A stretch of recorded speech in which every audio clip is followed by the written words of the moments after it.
Perkenalkan, nama saya Chandra Wasaputra dengan NPM 2130117.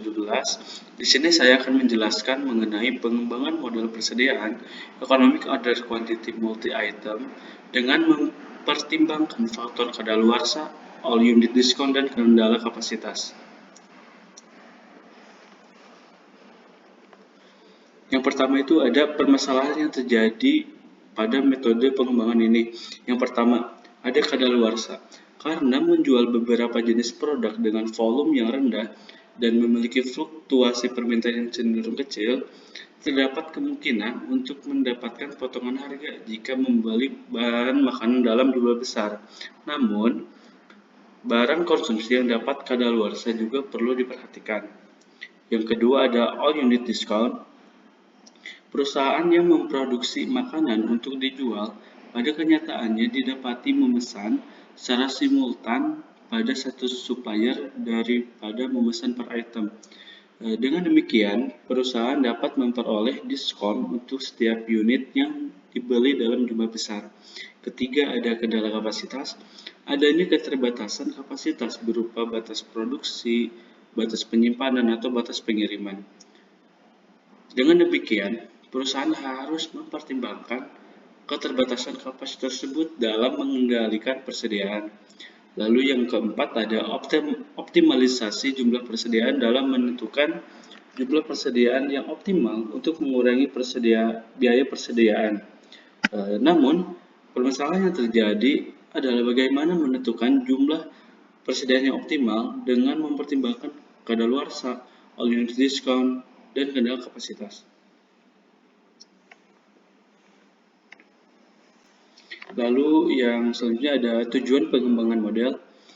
Mengembangkan model persediaan economic order quantity untuk multi-item produk dengan mempertimbangkan faktor kadaluarsa, all unit discount, dan kendala kapasitas. Penelitian ini bertujuan untuk mengoptimalkan proses dengan mempertimbangkan beberapa faktor yang mempengaruhi persediaan, seperti kadaluarsa, diskon, dan kendala kapasitas.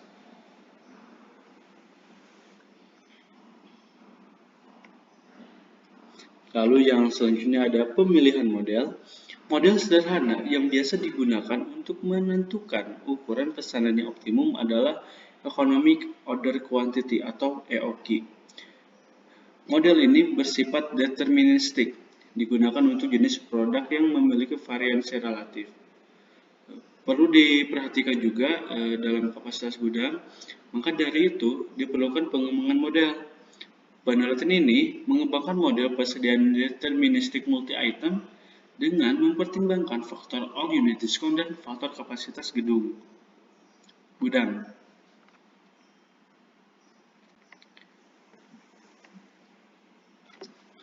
Selanjutnya ada pemodelan awal. Model awal yang digunakan adalah model persediaan deterministik economic order quantity (EOQ) yang single item.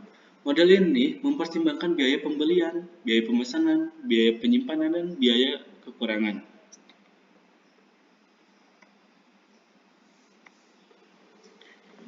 Lalu terdapat asumsi dari metode atau pengembangan yang saya rangkum. Yang pertama ada semua produk dalam kondisi baik dan tidak memiliki kadaluarsa. Kedua, permintaan berlaju konstan dan diketahui adanya lead time. Ketiga, tidak adanya stock out ataupun biaya stock out. Keempat, periode pemesanan untuk setiap item itu sama.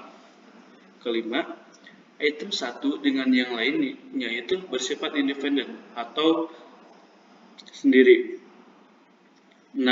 Semua item yang dipesan datang di waktu yang sama pula. Ketujuh, satuan kapasitas gudang konstan dan merupakan kelipatan dari satuan berbagai produk.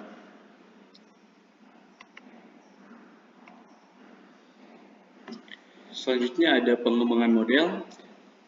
Dari model awal hingga ke pengembangan model ada dua faktor yang mempengaruhi biaya persediaan. Yang pertama itu ada kadaluarsa dan juga all unit discount. Ditambah Ditambahnya adanya kendala kapasitas yang tidak optimal diintegrasikan untuk menentukan jumlah presiden yang nantinya akan optimal. Selanjutnya itu ada setelah melakukan modal awal, pengembangan model. Nah, kali ini kita mencoba uji coba model yang dimana model yang dikembangkan diuji coba menggunakan beberapa skenario perubahan parameter model untuk mengetahui tingkat sensitivitas model yang dikembangkan. Ditemukan bahwa perubahan parameter-parameter tidak sensitif terhadap total biaya persediaan maupun waktu pemesanan. Dan selanjutnya ada analisis dari model awal, pengembangan model, dan uji coba model adalah analisis sensitivitas dilakukan dengan mengubah nilai parameter, kapasitas gudang, harga satuan, biaya simpan, dan biaya pesan. Perubahan parameter dimulai dengan 10%, di mana terjadi perubahan yang signifikan secara proporsional.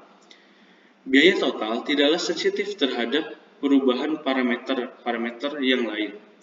Hal ini terjadi karena pengaruh kapasitas gudang yang menyebabkan kuantitas produk yang dibeli itu tidak dapat melebihi jumlah produk tertentu, di samping proporsi pengaruh ketiga parameter lain yang tidak besar. Selanjutnya ada hasil dari pengembangan model, yaitu yang pertama ada optimalisasi jumlah persediaan. Jadi optimalisasi ini model yang dikembangkan dengan menentukan jumlah persediaan, nantinya mempertimbangkan pula menentukan jumlah kadaluarsa, all unit discount, dan kendala kapasitas. Lalu yang selanjutnya ada efisiensi operasional. Pengembangan model ini dapat membantu perusahaan dalam mengoptimalkan proses pengolahan persediaan dan mengurangi biaya persediaan. Kesimpulan yang dapat saya ambil dari pengembangan model EOQ ini, yaitu pengembangan model persediaan EOQ multi-item dengan mempertimbangkan kadaluarsa, all unit discount, dan kendala kapasitas dapat membantu perusahaan dalam mengoptimalkan pengolahan persediaan dan dapat mengurangi biaya persediaan. Model yang dikembangkan dapat menentukan jumlah persediaan yang optimal dan mengurangi biaya persediaan dengan mempertimbangkan beberapa faktor yang mempengaruhi persediaan. Sekian dari saya, mohon maaf bila masih banyak kekurangan ataupun kesalahan. Wassalamualaikum warahmatullahi wabarakatuh.